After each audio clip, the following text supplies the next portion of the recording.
Welcome to the Hearse Whisperers, where we give you an inside look at life in the slow lane and talk openly about the death care industry. We're here to pull back the curtain on what really goes on behind the scenes in funeral service, from the heartfelt to the humorous, the traditional to the taboo. There's a lot of misunderstanding out there, but the more we talk about death and grief, the more empowered we become. We're glad you found us, so please like, subscribe, and hit that notification bell so you'll be the first to know when new episodes drop. Welcome back to the Hearse Whisperers. I'm your host, Michele DeBellis, here as always with Dave Feeney. And today we have a very special guest.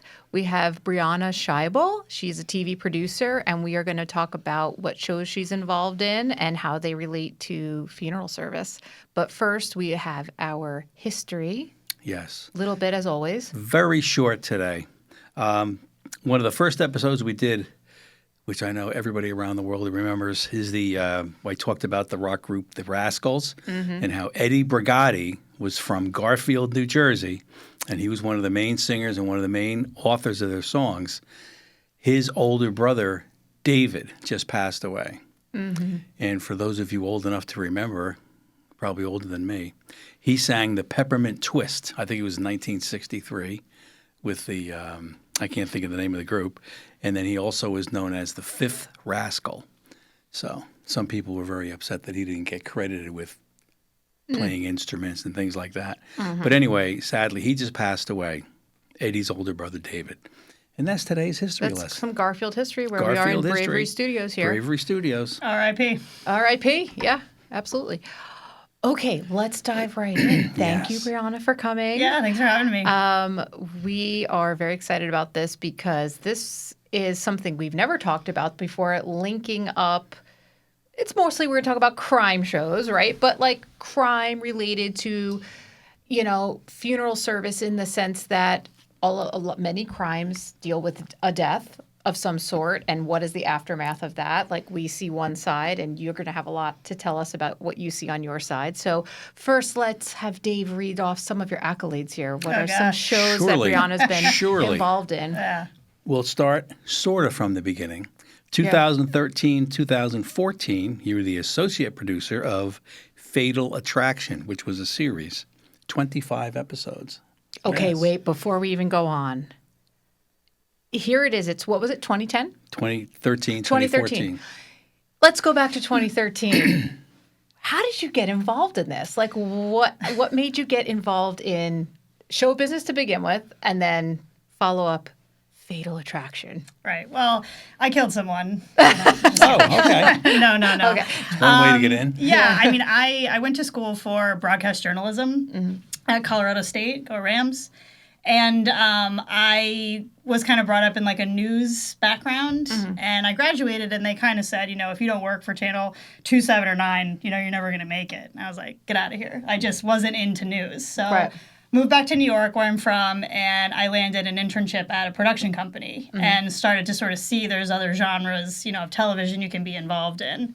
So kind of bounced around for a few years, and then, in 2013, I started with this company and kind of got involved with, like, I guess what you would call, like, true crime. Okay. And back in 2013, it wasn't nearly as popular as it is today. I think this was, like, one of the first shows to kind of start, talking about different homicide cases. And, back then, I did a lot of cold calling to family members, to, detectives, to try to see, who would want to get involved in this. And it was horrible. I mean, it's the job that nobody wants, to try to call. Did you speak to families? Yeah, I mean, you get people on the phone, and you're kind of catching them off guard, and now you're asking them, hey, do you want to be involved in talking about the worst thing that's ever happened to you?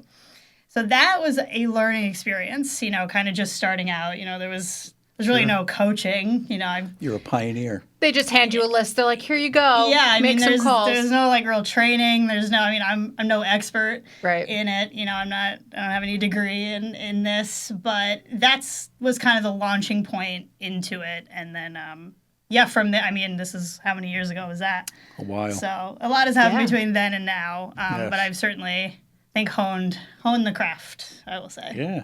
So when you were first making those first round of cold calls,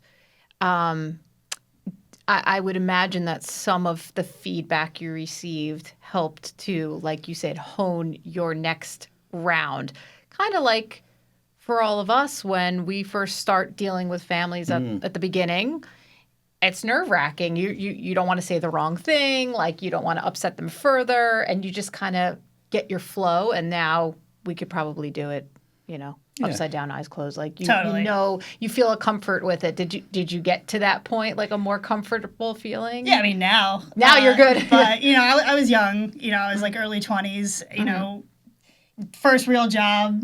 So yeah, I mean.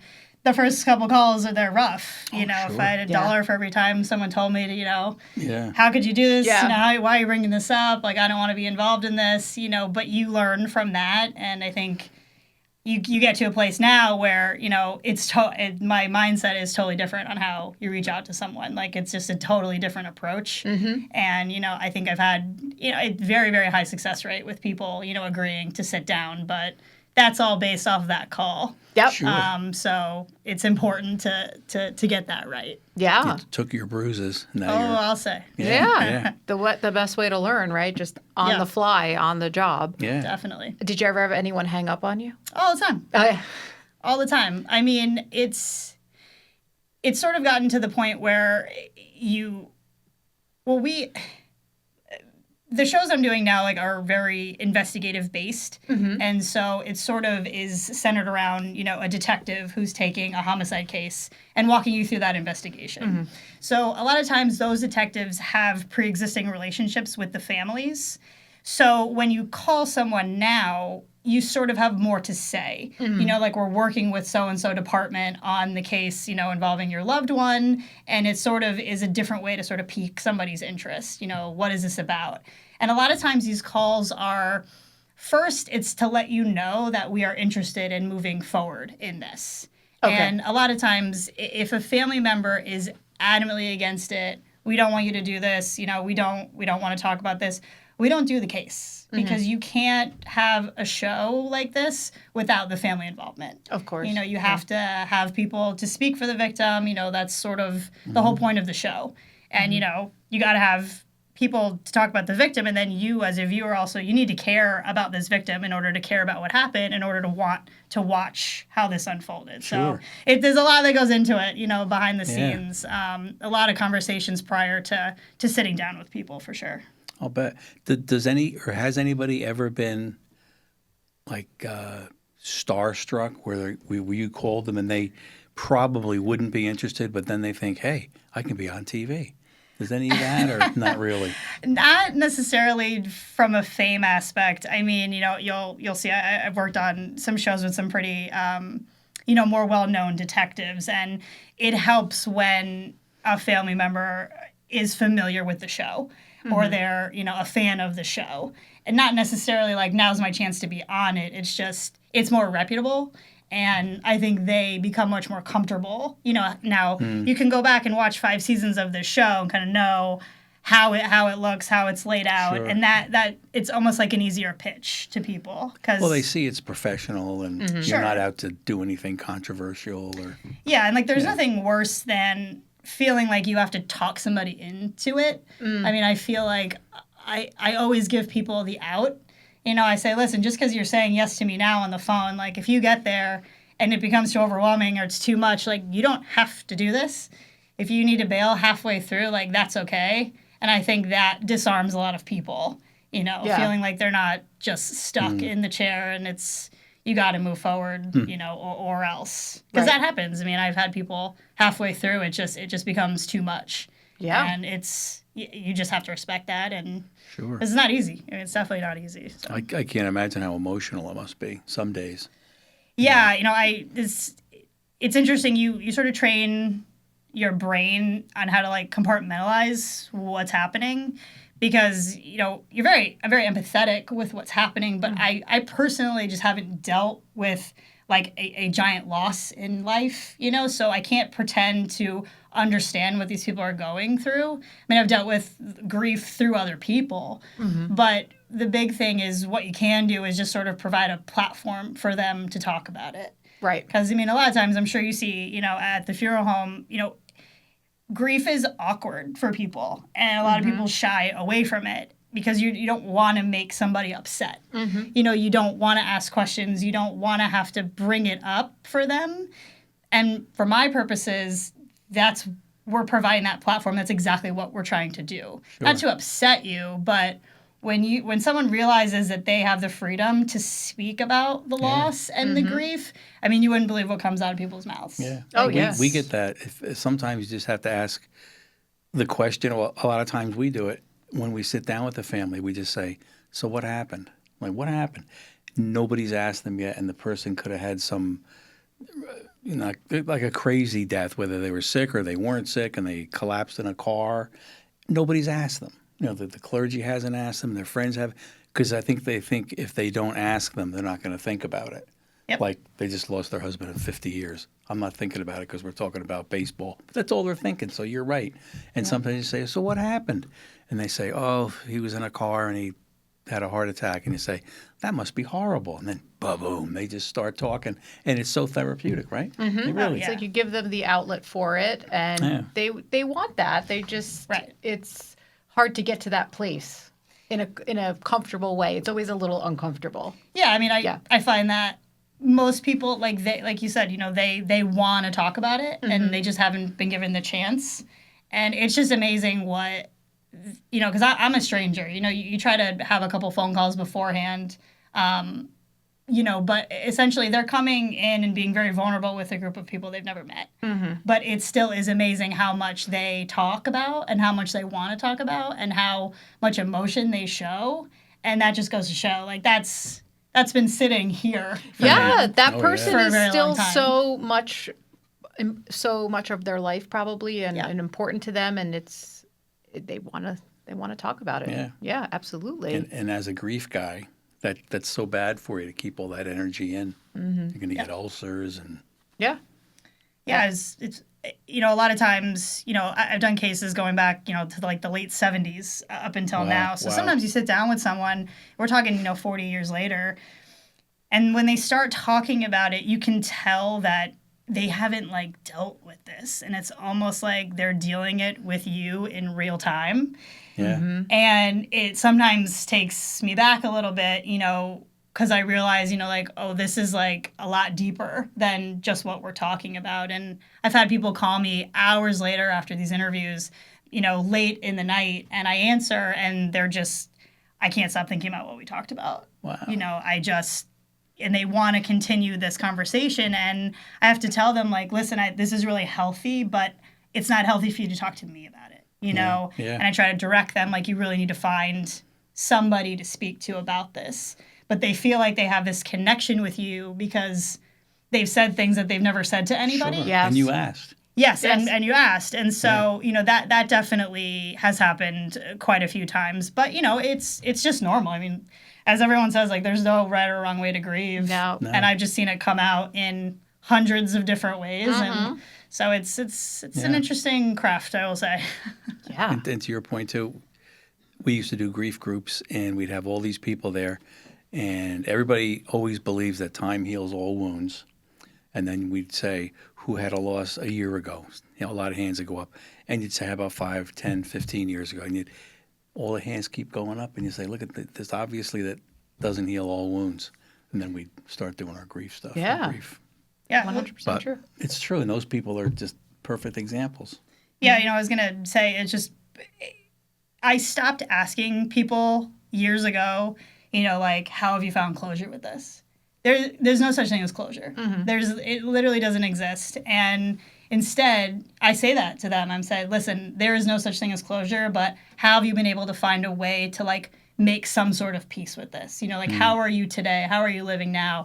And that is just such a more effective way to get someone to answer that question. Honest about how it really is. And I've had people, the interview ends, and I remember this woman came up to me and she said, thank you so much for not asking me, like, if I found closure. It's like, just because they arrested this person that killed your loved one doesn't make you feel any better. Yeah, like, okay, we're okay now. Like, that's not a thing. Yeah. But it's so, it's very interesting, like, what I personally have learned along the way. And again, I didn't train for this. You know, this is all just, like, experience-based. But I think I've just found the best way possible to, like, be able to, like, effectively do these interviews with people. Yeah, it's very unique skill. Yeah. Very unique. Yeah, who would have thought? Yeah.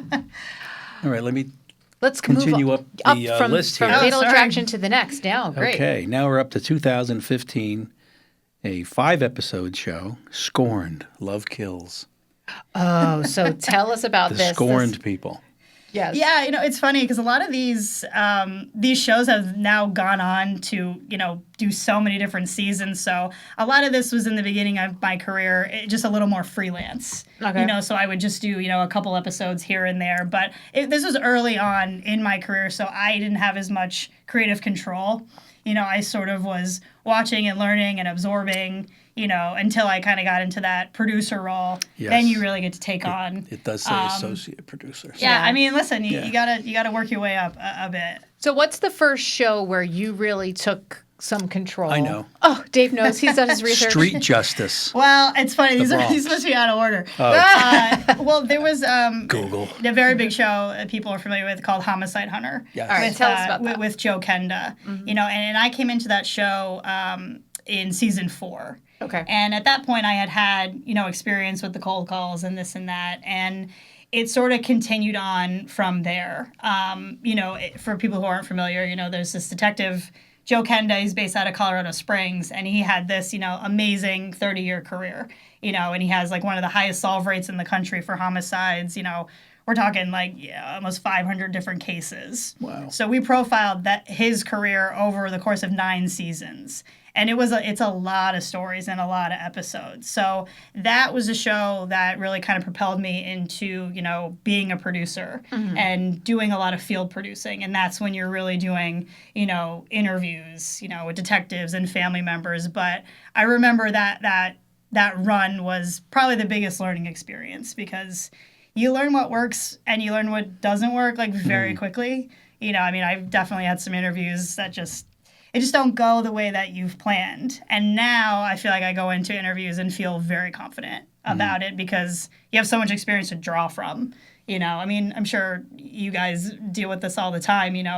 The first funeral you run, it's awkward. And now, you've seen and heard a lot of things. Sure. So you And probably... you can preemptively, now that you have so much experience, you can preemptively know this is going away that I don't want it to go, right? Like, how do I have to pivot and change what I'm doing? Or, like you said, if it was a funeral, what do we already know that we can do ahead to prevent X, Y, and Z? So I'm assuming there's got to be some similarity there with like the way that you interview people or the type of questioning that you use, because I know the way we ask people questions can, like as Dave said before, can change the whole way this is going to go. So yeah, if I had one piece of advice for anyone who's trying to, to get into this field, there's nothing that's more important with what I do than what we would call a pre-interview. And that's a phone call before you sit down.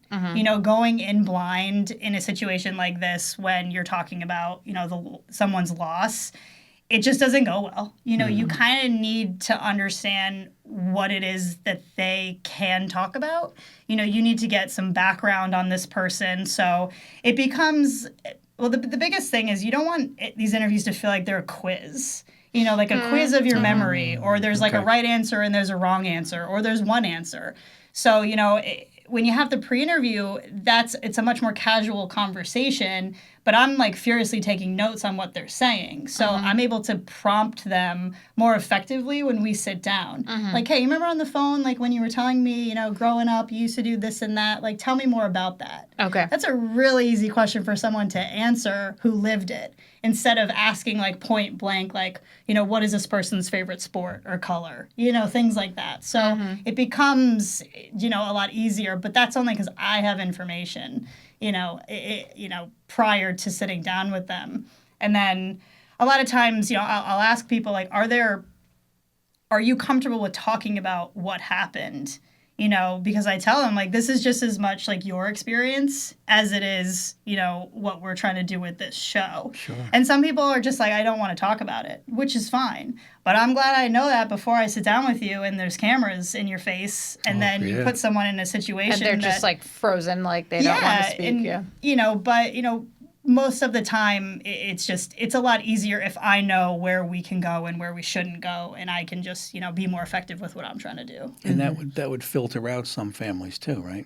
Definitely. They just have that interview. I feel like a lot of times, not everyone in every family can do this. Like it's an intense interview. Like it's painful for people. A lot of times there'll be like one or two maybe spokespeople for the family, and then other family will come and sit in and watch. Maybe some people just contribute photos so they can be involved in it in some capacity. But yeah, I mean, there's nothing worse than having someone in that chair that doesn't want to be there. So I'm curious because that really relates to our business as well. Virtually no one wants to be sitting with us because why would they?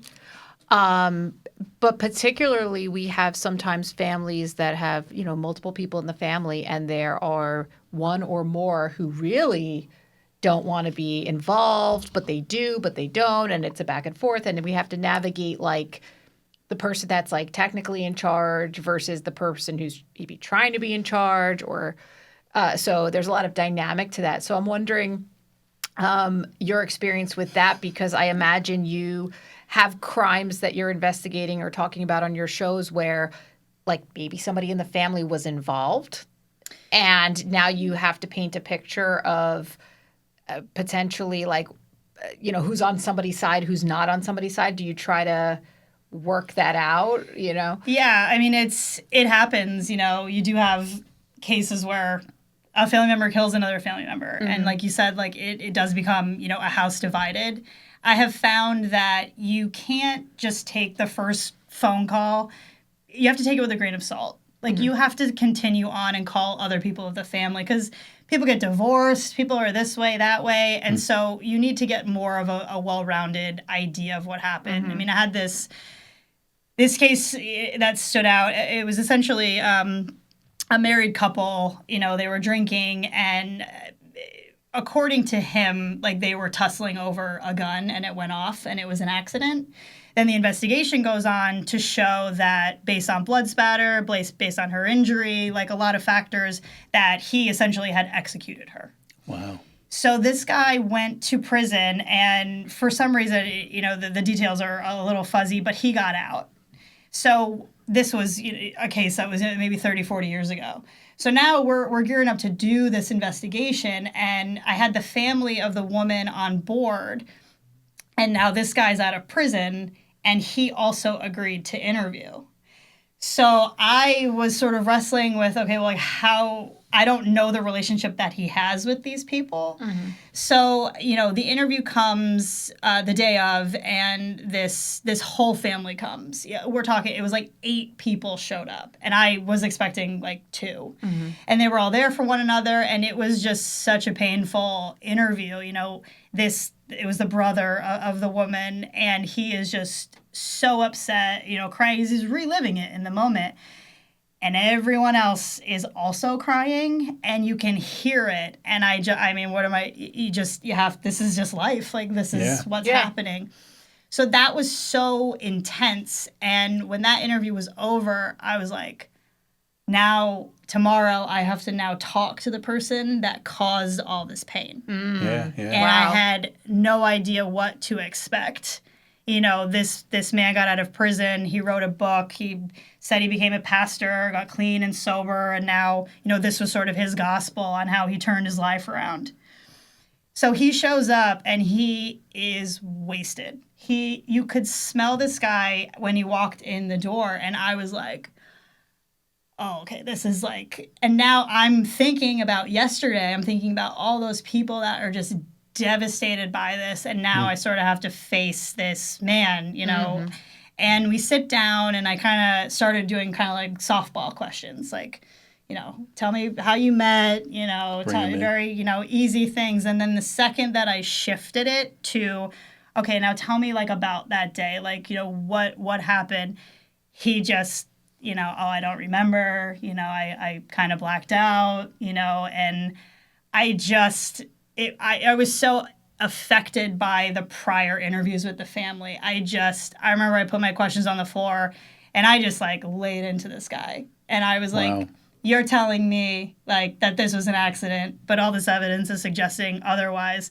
He's sweating. And, I wasn't trying to make this guy go on trial again. It's just, I was over here like, if you would have sat in on these interviews with all the people that you devastated, you'd be doing the same thing. I mean, it was just stands out as the most intense, I think, family on family. How did it end? I mean, I definitely got my point across, but the thing with these is they don't really hear a lot of the questions that I ask, so there were a couple things that he said that worked, but I mean, I remember he was sweating, and usually we stop, because you want people to look and sound good. Yeah, right. And I went like that. I said, don't. Like, let him sweat. Let him sweat. He deserves it. I did. Yeah. I was like, I don't have any reason to make this man look, any better. But Was he trying to say he was innocent? Yeah, I mean, it definitely was. He was just skirting around it. And, here's someone who is a self-proclaimed, I'm sober. I've given my life to God. I have all these regrets. And then when we sit down and I ask you very basic questions. Yeah. Anyway, long story, but that good just story. comes out. That is good. And you have the background anger at that point because you've seen such a horror, which I can't, it's the human aspect. Like, how can you be neutral? It's very difficult, especially when you've seen.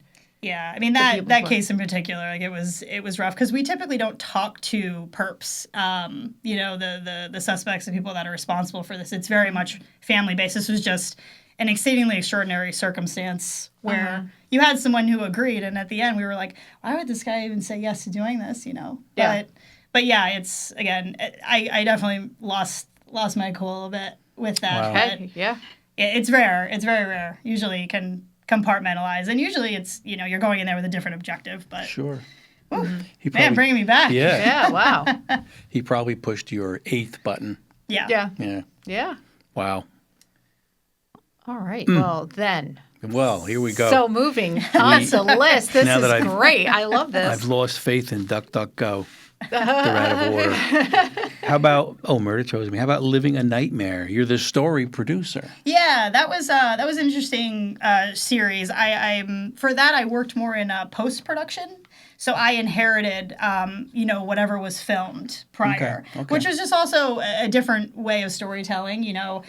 Someone else, basically, we call it, went out and got all the goods, and now I'm sort of working with an editor and working on scripting that story based on what the materials that I have. Okay. So, some of the story is already kind of set in place. But that's where you have a little more like editorial control. Mm-hmm. But, you still got to pick the best things that people said in order to make the story effective. Right. So there's a wide range of things that you work in production. But yeah, post-production is equally as important, but, you're only as good as your source material.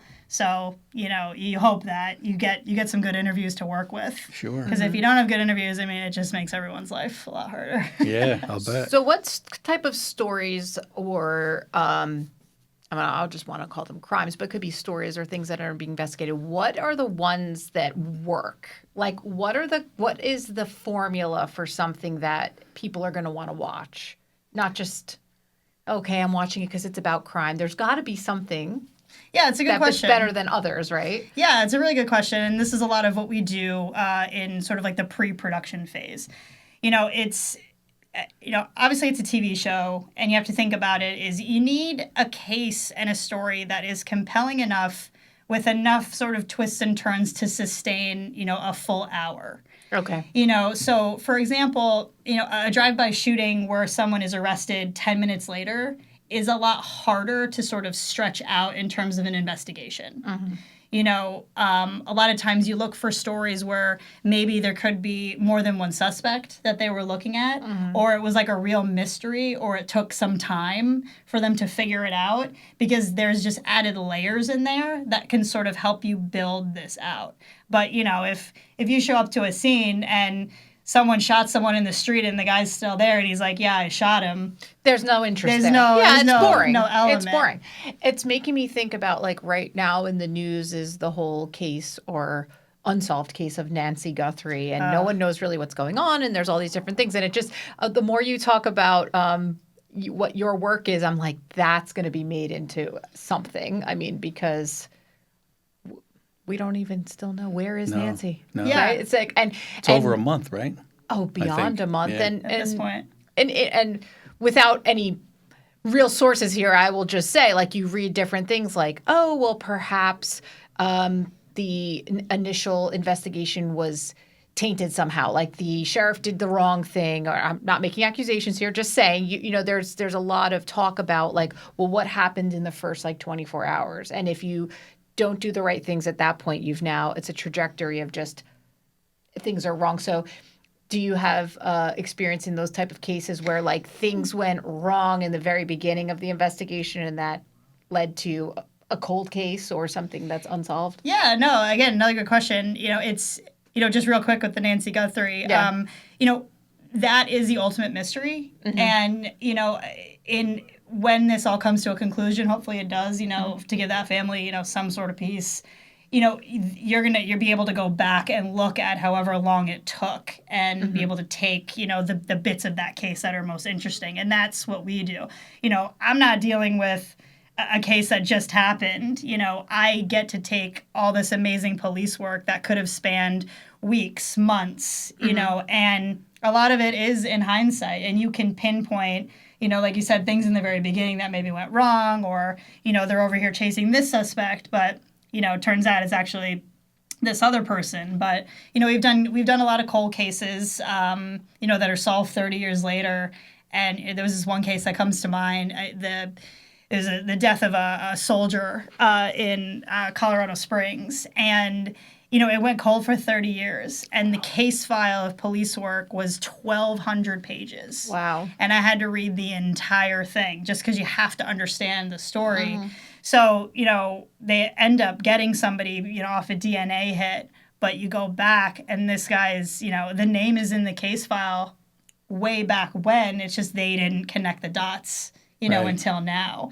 So that's what also, again, makes a good story is sometimes, the writing's on the wall, or there's someone that maybe they suspected and let go, and then turns out it actually was that person. Yeah. But they're all so different, and it quite literally is like a case-by-case basis. I'll bet. So A lot of twists and turns. I'll say, yeah. Yeah. But, unfortunately, good cases make for good stories, which, Yeah. makes it interesting for me, so... Have you ever worked, I'm sure you have, on a case where anything that you were doing or anything that was brought to light because of being investigated again, like where it became solved, or?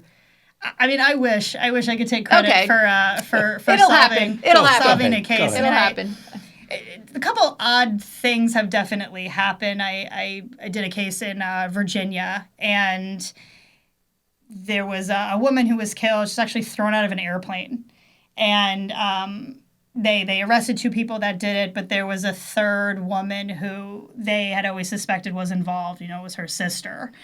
And they couldn't really prove it. There was just no basis for it. But the dynamics of it kind of seemed like she had to have known something and maybe wasn't forthcoming about it. So she agreed to interview. And I was like, not that I'm Sherlock Holmes over here now trying to, solve the case, but it was one of the strangest interviews I've ever done. Because, like we keep saying, there's no right or wrong way to grieve, but there is certain ways of speaking that feel off. And the whole interview was just off. Like here she is, like losing, I think it was like her stepsister. And she just never once said, "This is so sad. I miss her. This was so terrible." And I'm like, that's such a natural thing for anybody to say. Right. And she was just very defensive and very contradicting of the facts that I had. And I started to be like, okay, maybe there's like a little something more here. And when we finished that interview, I'll never forget, she came up to me and she said, "So do you think that I did it or I was involved?" Really? And I said, "Yes." Wow. And she looked at me, she said, "Why would you think that?" I was like, "You should hear the way that you talk about this case, and you should hear the way that you talk about, this stepsister that you lost." It was bizarre. And it was so bizarre to the fact that I ended up calling the detective that worked the case. And it was an older case, and I said, "Listen, I'm just going to send you this audio. just so you have it. Like, I feel weird kind of being the only person that has heard what she has to say. And she wasn't incriminating herself. My spidey senses went off with this, and I was like, I mean, I don't know if it ever went anywhere, but that might be the closest where I was like, there's something. It's just it was bizarre. Imagine asking, like, so do you think I did it? Like, how? That's great. Just that part alone, having not heard it. Thinking about it, I mean, it caught me off guard. Yeah. And I definitely think that you know more than you're saying. And I don't know if she thought maybe this was her opportunity to, I don't know, clear her name or talk her way out of it. Well, she wasn't doing a good job of that, obviously.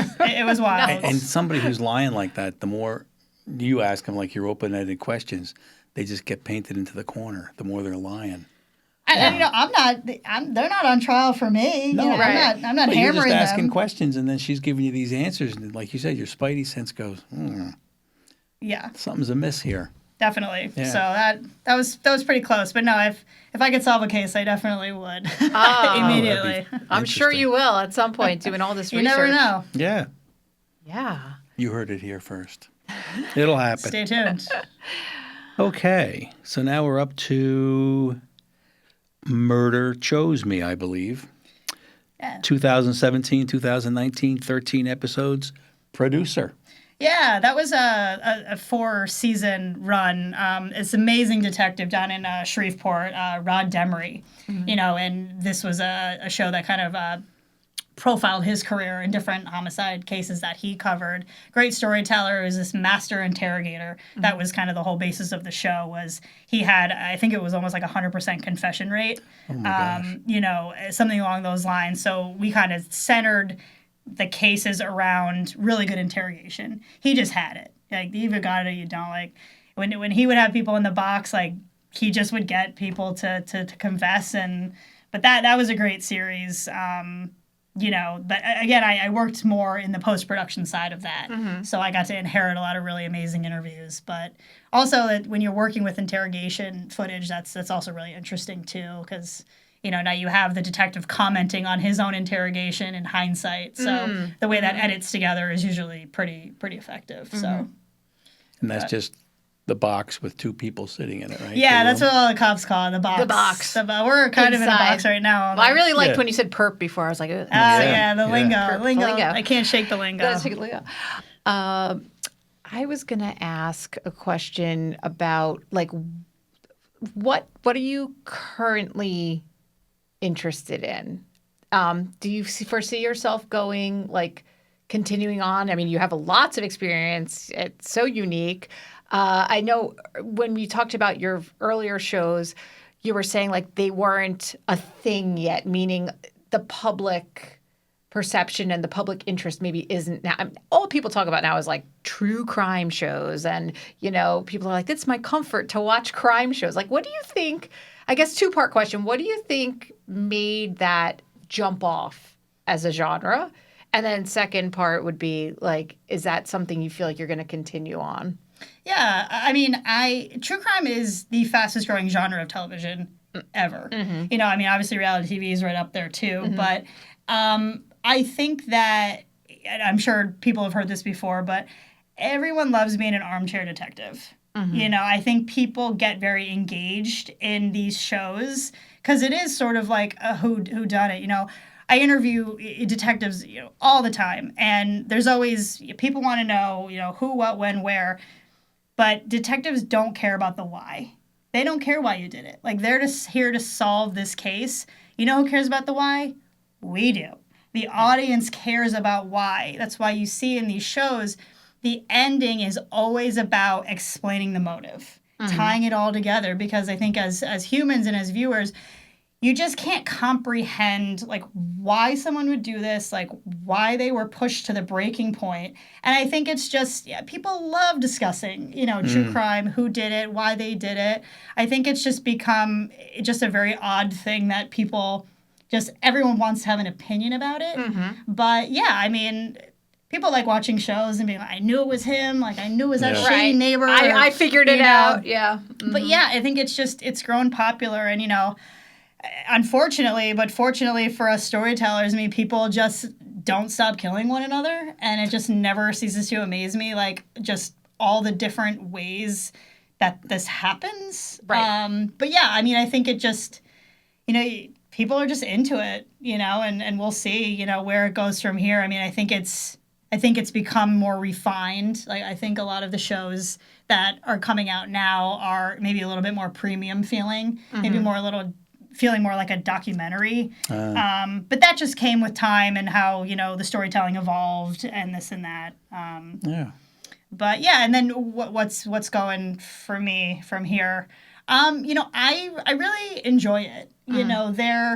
There's periods of times when you're working in production where it's a lot of travel and it's a lot of grind. That's kind of what I'm in now. It's, like every other week, you're somewhere. But I just am not totally burnt out on it yet. I feel like there's so many good stories. Like, I meet so many interesting people, and you really feel like you're doing a good thing when you talk to these family members, because here is sort of the opportunity to immortalize their loved one. And it's just, every case is so different.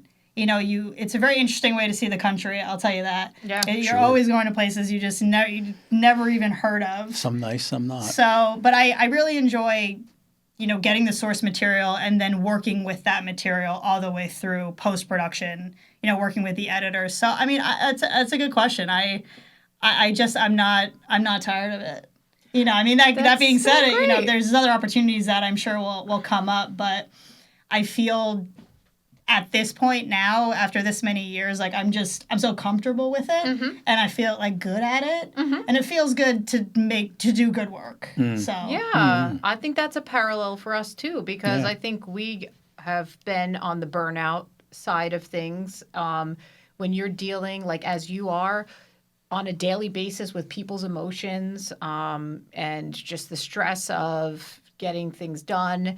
But then that feeling that you've truly helped somebody in their journey is like energizing, it recharges. It brings you back to like, why do I do this? Because I'm sure you've been like, there are plenty of days where you're like, why do I do this? This is crazy. Or like, you're so stressed about it, but you're helping people. You really are. You're helping them. Like you said, memorialize those people, tell their stories, the grief, it's almost like counseling. Like they're getting out their grief, they're getting out their story about their person. Like it's important work. Yeah, and like I said earlier, if a family was adamantly against us, moving forward on a story, like we just don't do it because that's not a good feeling. No, taking advantage, like you don't want to feel like you're exploiting, what happened to these people. But yeah, I mean, it's definitely very emotional. I mean, there's a case we did.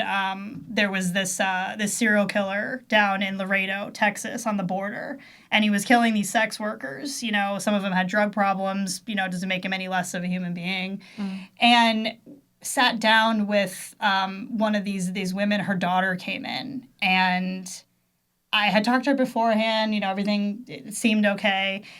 When we sat down, I just wasn't expecting this to go the way that it did. She, you always get to the point, like I said in the interview, where it's like, tell me what happened. Like, when did you first realize like something was wrong?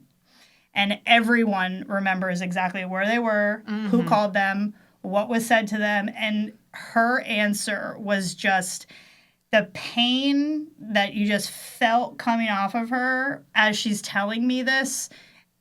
She broke down. It was just this like guttural pain. And I'm sitting there and like, it was like one of the first times this has happened. Like I started to panic and I'm like, I don't know if we should stop.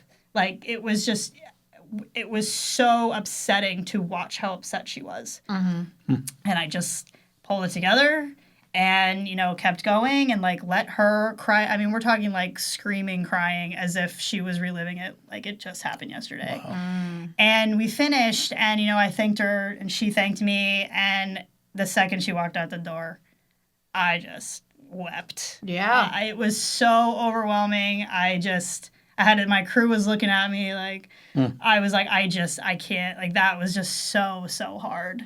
Oh, yeah. So there are certain cases, for some reason, certain people, certain cases, they just, I mean, it's rare. Like usually I'm okay because it's not my situation. you can empathize. But man, that one, Wow. I've only cried a handful of times. But I remember I called my mom after. I was like, "Are you okay?" Yeah. Like this poor girl lost her mom. Like, Oh my gosh. anyway, Yeah. it's a tearjerker for you. Yeah. Yeah. And then you have to edit that interview so it's okay for TV. Right. And that's Whatever where you you can. really start to feel the responsibility of what you're doing. You know, like these people just took so much of their time, mental space, emotional, everything, and laid it all out there for you. And the last thing you want to do is put this together and have someone call you and say they're not happy with it. You know, Right, so right. you don't take it lightly what we're doing. And you really, that's when you're really working with a script writer and you're working with an editor to just make sure that the story is told right.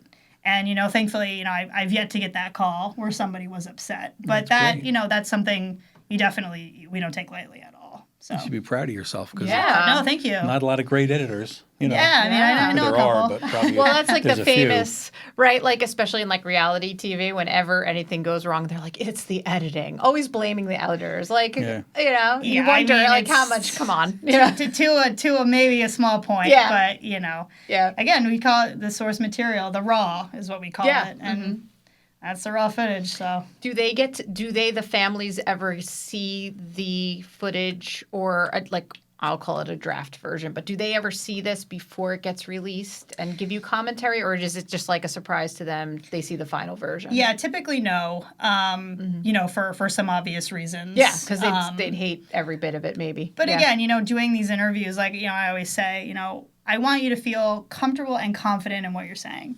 You know, if you want to rephrase, if you want to restart, if you want to take a break, like, you know, because if you're not comfortable and confident in what you're saying, like, it's going to be obvious. But, you know, really try to give everybody every opportunity to say everything that they want. You know, at the end of the interview, I always say, is there anything that you want to add? Anything I might have missed? Anything that you wanted to talk about?